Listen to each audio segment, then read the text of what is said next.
आगे चकमका बाजारी सली हो चमकी वाला सारी कुमार खंड सली हो करे जागे कान बाली असिक रहती सकनी कारी रंग सरिया पेहन का घूमिया यदवा पट्टी गे बजरिया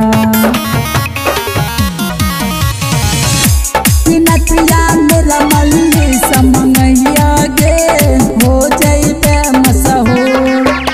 देवधन पर मियाँ बाई लिखवाले गे हो जाइबे मशहूर देवधन पर मियाँ बाई लिखवाले गे हो जाइबे मशहूर।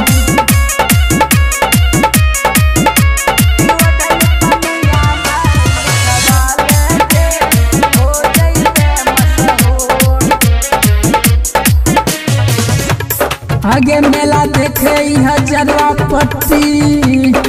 मुँह पानी कगे चान कला पट्टी आगे खेले तो मोहरम सुए अंजुम के गाना पर सब जने घर में तो इरशाद दीवाना पर ततला बर लाठी सब खेला तो गे हो जाइबे मशहूर कि मोहर्रम में मियाँ भाई लिखवाले गे हो जाइबे मशहूर कि ओढ़न पर मियाँ भाई लिखवाले गे हो जाइबे मशहूर। खुशी रिकॉर्डिंग स्टूडियो बलुआहा।